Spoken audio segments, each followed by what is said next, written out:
Hello everyone, I hope you all are doing well. Today we are going to start chapter 6, Connected Practices by Olohan.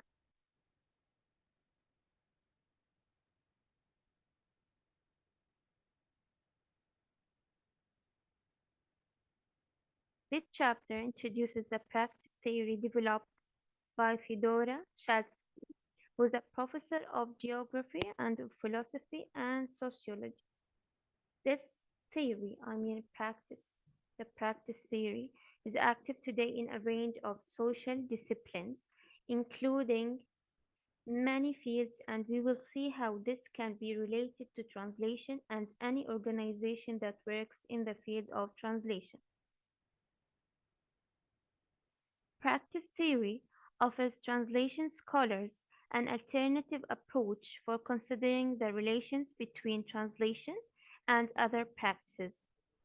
This chapter focuses on translations interconnected in practices of revising and reviewing, and we will see the difference between these two skills: project management and vendor management, and recognizing the operations of the LSP, which means language service provider, that constitute a fabric of many interconnected practices with codependencies that hang together to form larger constellations.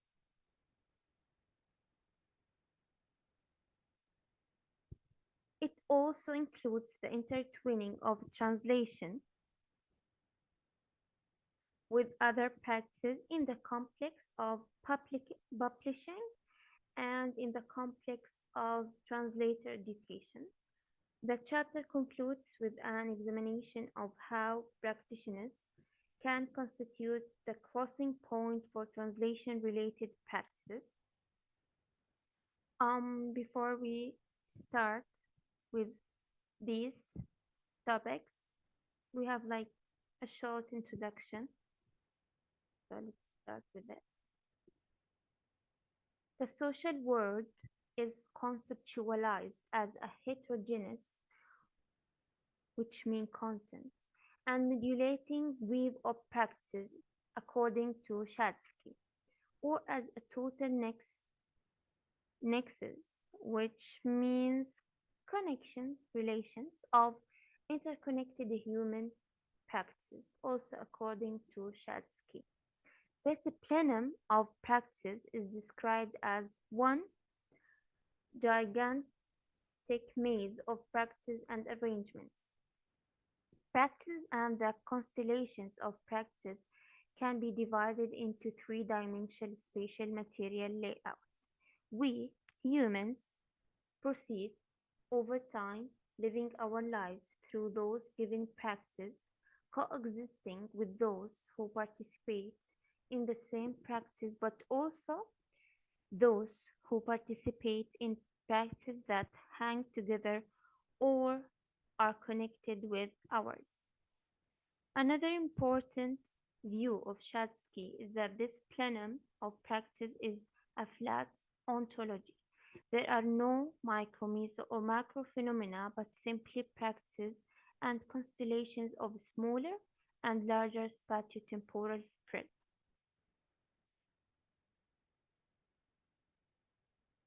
Interconnections between practices help practices to emerge and endure. For example, the practice of hula hooping, written above by Shaw et al., provides an illustration. At the time of writing, for example, a Google search for hula hoop classes autocompletes with the following predictions. It's about the location, like near me, London, in my area, and so on. Given that Google's predictions are based on common and trending searches, this indicates that hula hooping classes are either taking place already or in demand, or both in some locations, thus linking the practice of hula hooping to practice of class-based exercising. Another term by Ch6-ConnectedPractices is codependence, which means that several sorts of connections that link practices and which result in relations of interdependence. The practice of translation interacts with numerous other practices through relations of various kinds. Here we have an example of how LSPs, which means language service providers, also known as translation agencies, promote a number of activities and practices alongside translation. These include interpreting, transcreation, transcription, voiceover, editing, proofreading, so on desktop publishing, quality assurance, linguistic quality assurance, translation, editing, proofreading, and last one, post-editing machine translation. Here are the things that we are going to discuss in this chapter: revising, reviewing, project management, vendor management, publishing, the plenum of practices, educating translators, and last one, crossing points of practices. Let's start with revising and reviewing.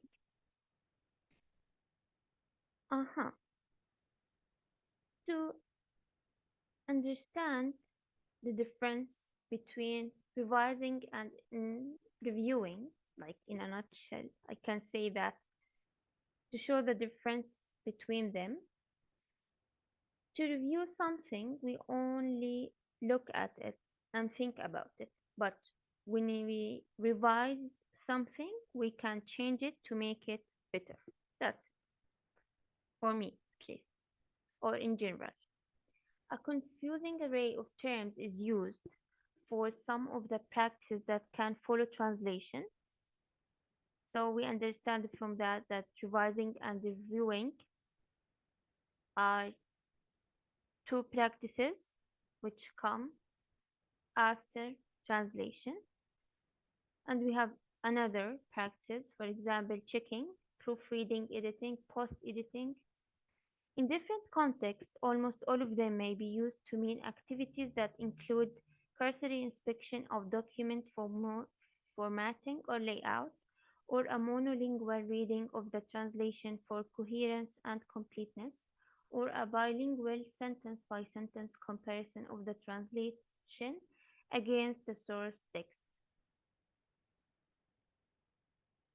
The International Standard for Translation Services establishes a set of definitions defining revision as bilingual examination of target language content against source language content for its suitability for the agreed purpose. This is the definition of revision, at least in the translation field. It also says that revision should be done by someone other than translator, but who has the necessary competence in the source and target language.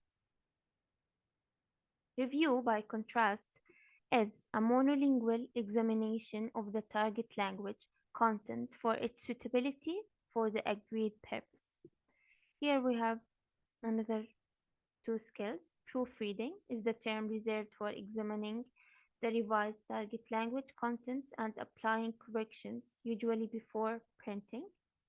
Checking is the term reserved for translators' self-revision of their own translation for errors, omissions, and other issues, as well as for compliance with any relevant translation project specifications. Review is often specified based on where it takes place or who does it.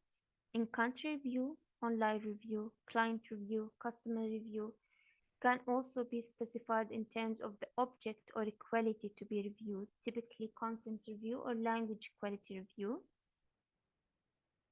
However, LSPs diverge in their explanations of who does the review. LSPs simply attribute the review process to the company without specifying who does it or how. Otherwise, the reviewing practitioner is described in 4 different ways.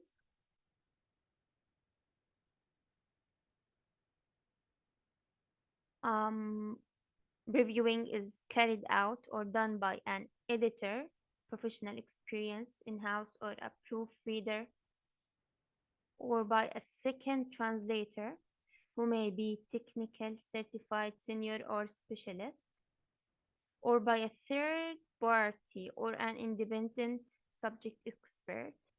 The last one, the review is often something that the customer or client is responsible for. Despite the confusion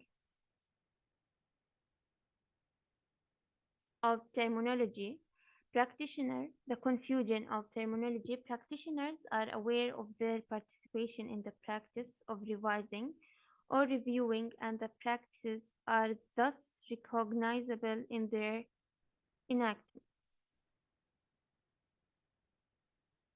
As workplace observations show, some, but certainly not all, translations undergo revision and/or review. Where they occur, it can be argued that the practices of revising and reviewing are linked to the practice of translating in several ways. How? Forming and constellations, or a complex term for a relatively sticky combination of practices. The common general understanding relates to service provision for international or global communication of content. Moreover, the actions of both practices can serve the common end orchestrated by a project manager of delivering text or content in one or more target languages to a client's specifications.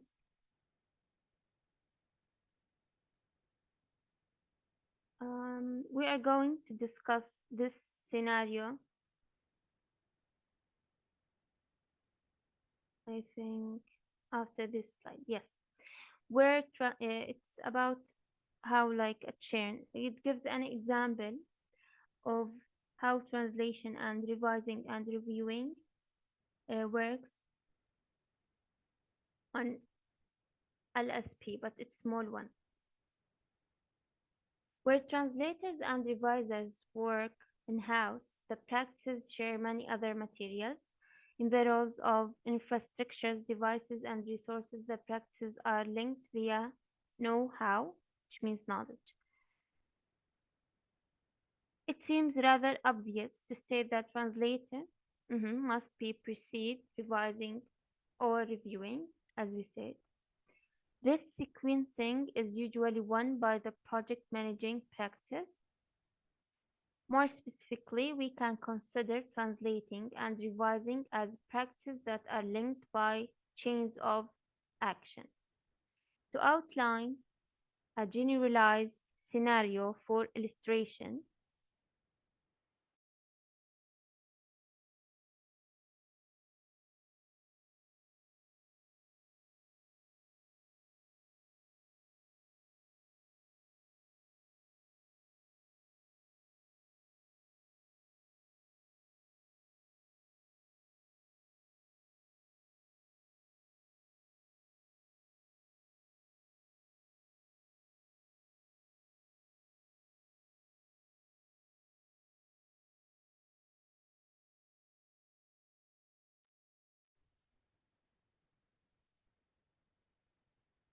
to outline a generalized scenario for illustration.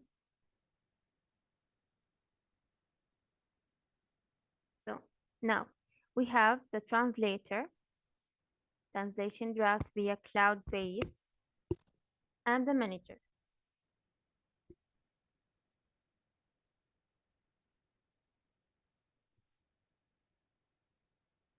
The translator completes a translation draft via cloud base,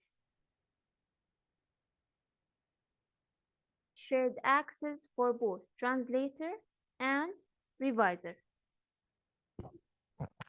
Now, the reviser is alerted that the text is available for revision.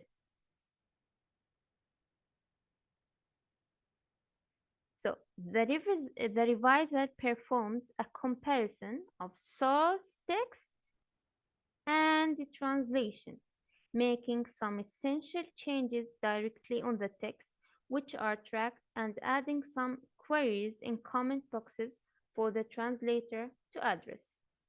Now, the translator is alerted that revisions are available. The translator reviews and confirms the changes, addresses, revisions, the queries, and finalizes the translation. And then, so here we have the translation is revised.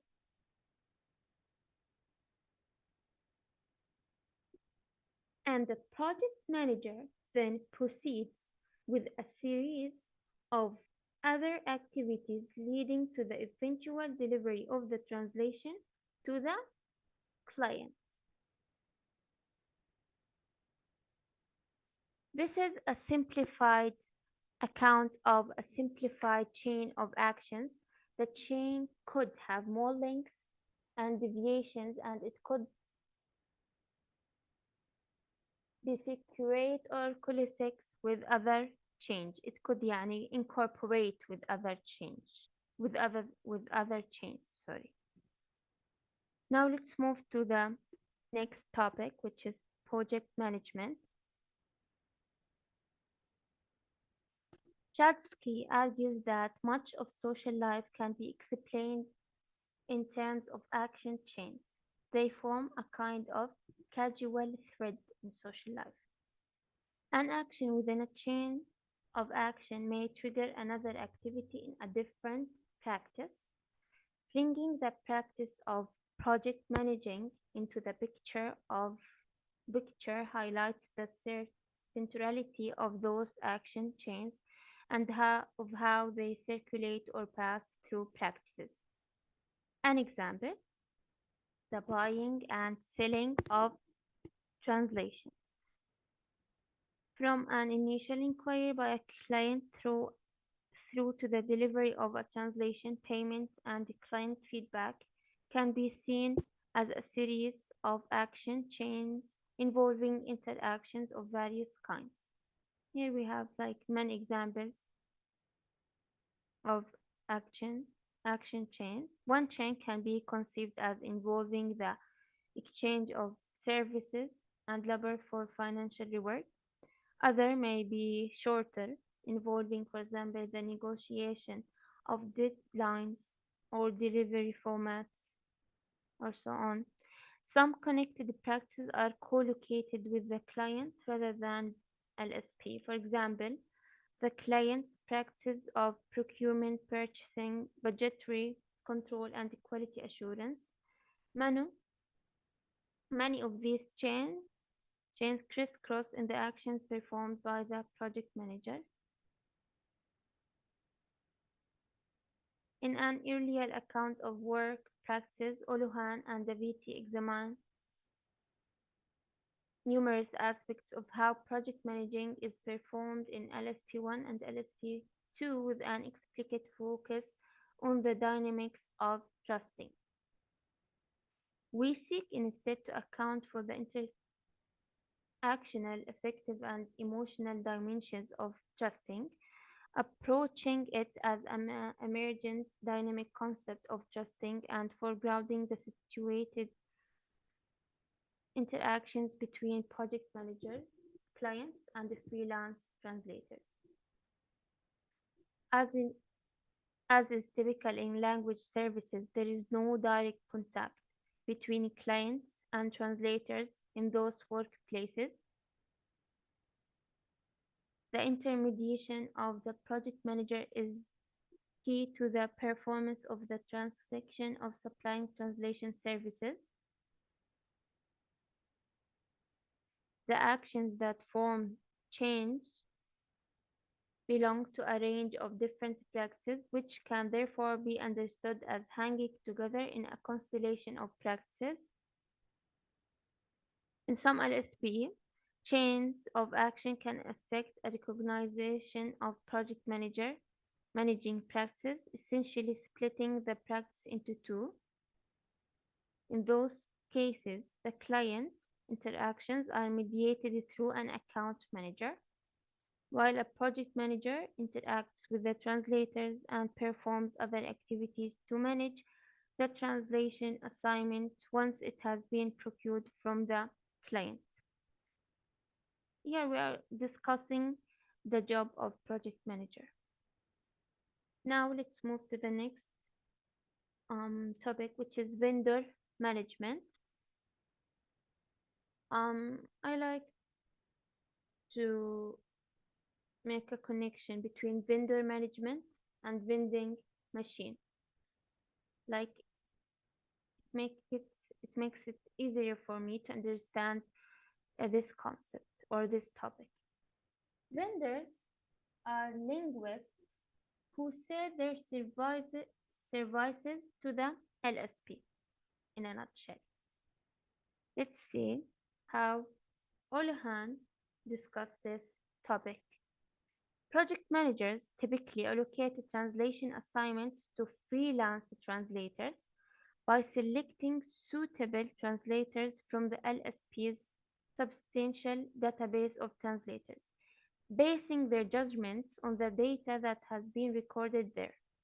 For example, their qualifications, competences, remunerations rate, prior assignments, and performance problems availability. Also, drawing on their own prior experiences of interacting with those translators.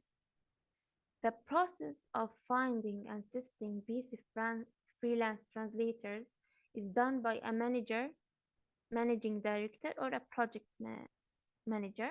However, as LSPs grow, they typically create a role that is fully or partly dedicated to what is often referred to as a vendor management or talent management. The vendor manager is responsible for finding and recruiting, usually freelance translators, as required by the LSP, using various means of advertising, assessment, and testing. They also negotiate rates and other terms conditions, and may assess translators' performances on an ongoing basis, thus not only populating the database with the new translators, but also keeping records that will enable project managers to allocate assignments effectively for translators. According or in Olohan and the VT, we highlight how project managers prefer, here we have like a comparison. Project managers prefer to give assignments to translators with whom they have had positive past experience and have built a personal relationship, and who they therefore trust of a delivered translation of the request quality and on time.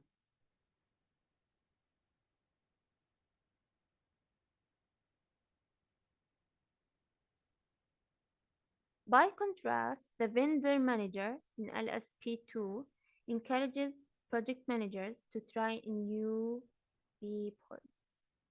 The new people are translators who have fulfilled all requirements to merit inclusion on the database.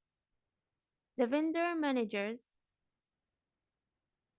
motivation for involving new people is to increase capacity but also to reduce rates paid. But still, in the eyes of project managers, new people are as yet unproven. So we are done with the vendor management. Let's move to the next topic, which is publishing. The focus is in this book has been examined, but now we are going to discuss it on literary translation. The commissioning, marketing, evaluation, and consumption of literary translations by publishers, editors, readers can usefully be considered in a practice theoretical sense as configured by the general understandings of literary translation, for example, as a cultural good, value activities of reviews, prizes, bestsellers lists, as well as the specificity, specificities of literary translation know-how and the materialities of the book. Raphael Schogler works at the Depth Department of the Translation Studies, University of Graz in Istria, whose work on the role of translation in the circulation of ideas in the academic field also lends itself to a practice theoretical understanding. He emphasizes the role of practices of rewriting, which means representation, reinterpretation, and repositioning of ideas through the production of book reviews, textbooks, review articles, critical editions, translations, and other material. Moving to the next topic, which is the plenum of practices. Plenum means full or effective. Returning to LSPs, we note that a range of practices are performed within LSPs apart from translation and project management that serve the aims of maintaining, building, and serving a client base.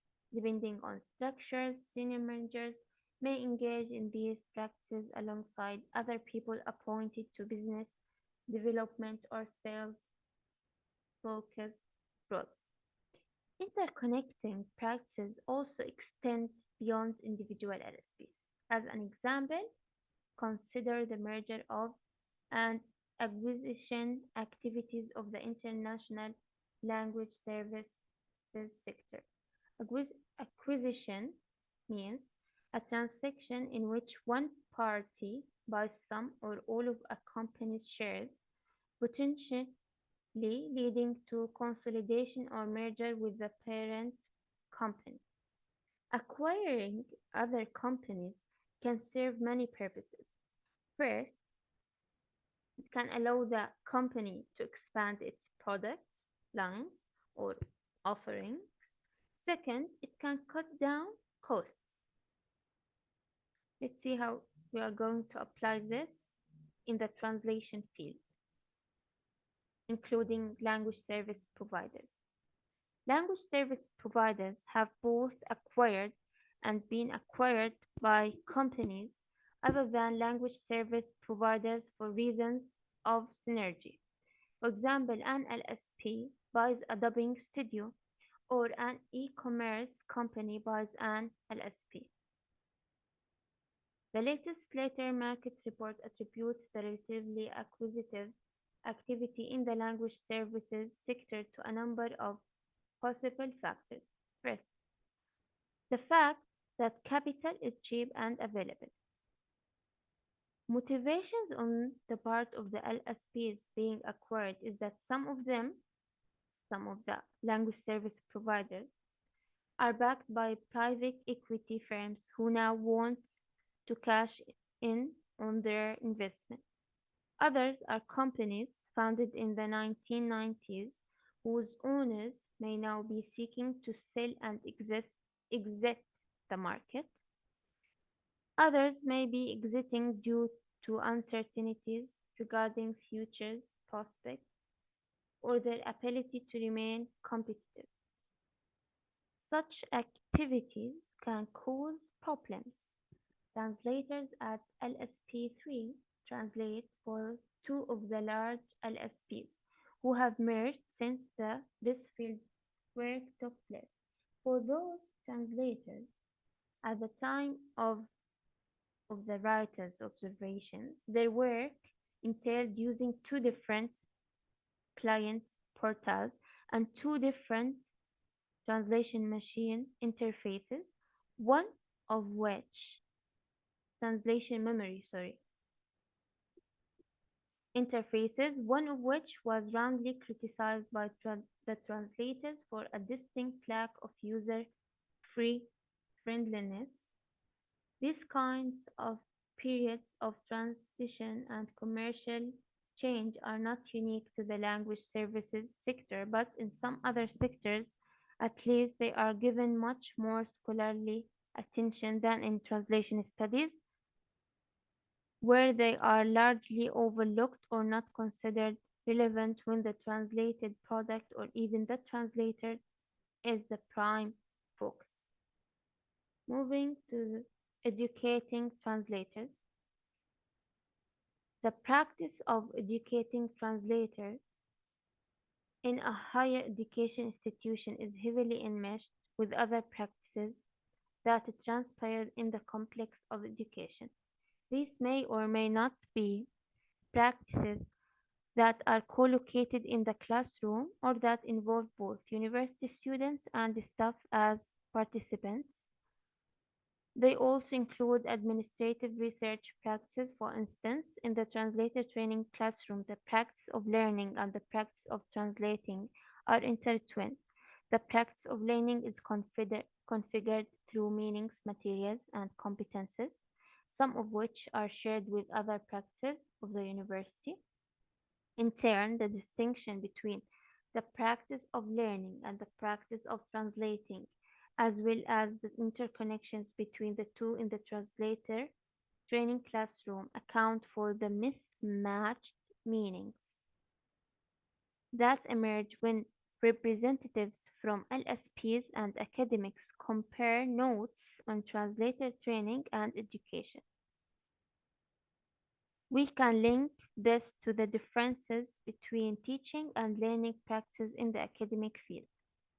Training can be highly effective when it happens among practitioners in the workplace rather than in a separate place at another time.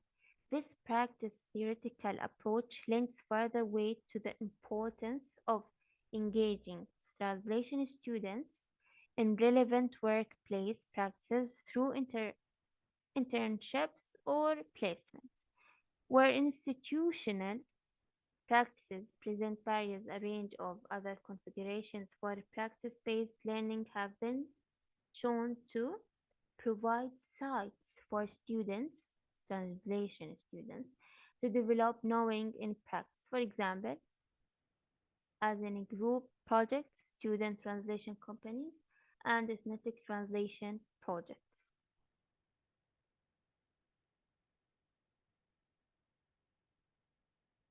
In, L- in LSP 3, now okay, we are done with this topic, educating translators. The best thing is to have it in training by engaging the translation students in relevant workplace place practices as or institutional practices as in group projects, student translation companies, and ethnic translation projects. Moving to the last topic of this chapter, which is of no crossing points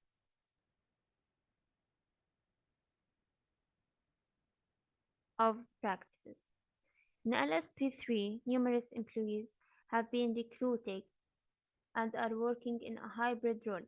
Now, we are going to discuss this hybrid role and what do we mean by the hybrid role and the job behind this hybrid role. This hybrid role exists only occasionally in LSPs of LSP3 size. The role is the role called translator project manager. Yani to be a translator and a project manager at the same time. Let's see how. The LSP's own designation of the role usually makes a clearer distinction between it and their other two main groups of employees, namely translators and project manager. These hybrid translator project manager positions were initially rolled out by LSP3, the cutter for key client accounts requiring translation out of English into several other languages. So now we are dealing with multilingual translation projects.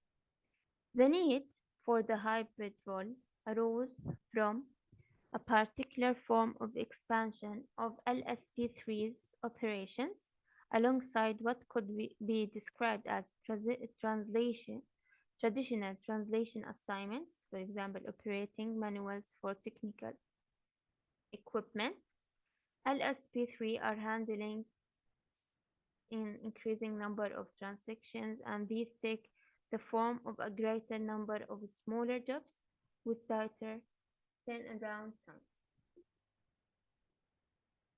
And we will understand what do we mean by this.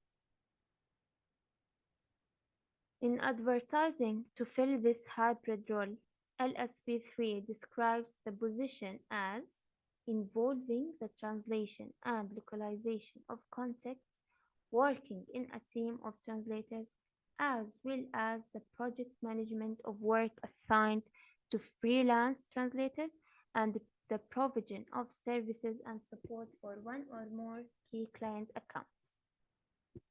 The daily tasks, which includes translation and revision of various text types, the management of projects from start to finish, the assignment of work, let me use a highlighter, include translation and revision. Okay, next words, just erase it, use another color. I think this, okay, I didn't erase only. This, okay. It includes translation and revision of various text types, the management of projects from start to finish, the assignments of work to freelance translators, quality control. These are the daily tasks. The ensuring of profitability and timely delivery. Number 5. Direct interaction with clients. And the last one, collaboration with other teams of linguists and departments. The qualifications for this role, if you ever want to be, if you ever apply for a PM, a translator PM role, let's see the qualifications for this role. Language service provider from from the third level requires degree level or postgraduate education and high levels of language proficiency, flexibility and positivity, and the ability to learn new skills quickly. By flexibility, we mean why it's required. Flexibility is required of the translator PMs because they have little control over the work that comes in. They are expected to organize their work inside the team in whatever makes most sense for them. Desirable skills include excellent IT skills, knowledge of CAT tools, and previous translation experience, of course, it's a must. LSP also writing skills in the target language because, as I said, now we are dealing with multilingual translation projects. Also makes limited use of personality testing. LSP3's vendor manager reports some difficulties in recruiting to this hybrid translator project manager role and in retaining recruits when working in a team. For instance, when one team member is very good at project management task and another is not keen on those aspects. The first one can take more responsibility for project management, dealing with freelancers, and so on. The degree of flexibility that is required for this role varies with each account, but there is usually a chance to shape the allocation of work around the team members. LSP3 can receive a lot of very small translation. Here we discussed the daily task. Now we are going to talk about the small translation jobs to be done. These are called small drops. These small drops can come once or several times a day and could comprise a very small number of words. It makes sense for the translator project managers to complete these translations themselves rather than outsourcing them to freelance who translators who usually apply a minimum charge. In some cases, LSP3 has prior agreements with the freelancers that they will bundle several small jobs together, for example, to make at least 200 words per job, and outsourcing is then more acceptable. The deadlines and rates for the daily drops have mostly been set in advance by the clients and LSP3 managers. Therefore, as jobs come in, the translator project manager can immediately confer with their team members on job allocation, accept the job, and either translate it themselves or outsource it to a freelancer. Some additional negotiation of rates may occasionally be required for special requests. Now, here we are dealing with a special request. For example, for overnight or urgent out of hours job.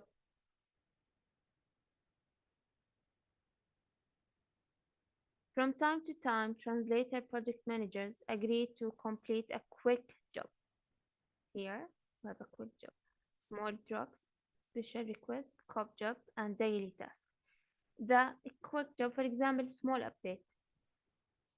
To complete a quick job free of charge as a way of maintaining good relations with the client.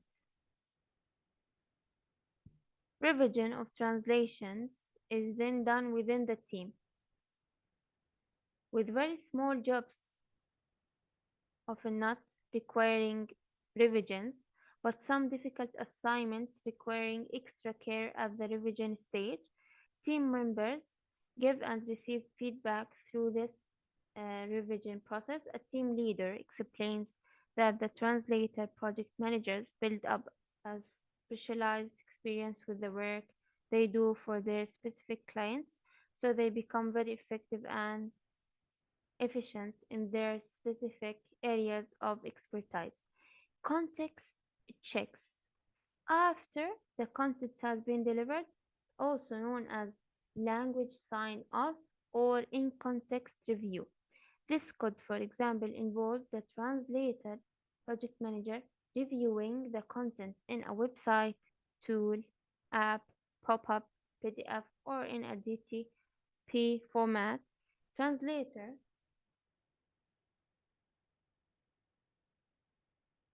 project manager work is often subject to external review, either by the end client or by the intermediary LSP client or both. The LSP client may, for example, conduct their own linguistic quality assurance, sending general feedback or a spreadsheet listing corrections, perhaps also with a quality or pass fail score. Profitability goes down when the time taken on more than one round of quality assurance checks is factored in. The translator PM teams therefore need to keep careful track of volumes, trends in work margins to manage their workloads and their priorities. A team leader now to keep the team spirit.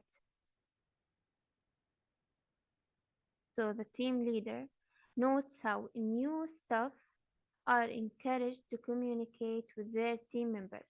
The LSP hopes to avoid situations where a new team member becomes overloaded but has not asked for help early enough. There is recognition that the team spirit within the team is very important. A culture of openness is encouraged so that team members will help to solve problems and so that everyone learns from mistakes. Here we are discussing like how to keep the work environment healthy. Like yeah, translator project managers are also responsible for keeping clients updated and for maintaining good relations with the freelancers.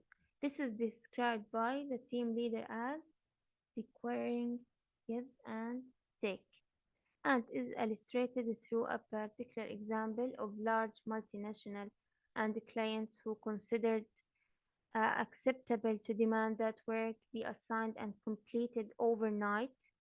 Like the differences between time zones are a factor here too. While LSP3 does not require its staff to work outside of normal working hours, the team leader notes how adaptations were eventually agreed through constant conversation and collaboration. The description of the translator PM role in LSP3 serves as an example of how two practices cross, since we are talking about crossing points of practices in a practitioner and how those two practices can be intertwined.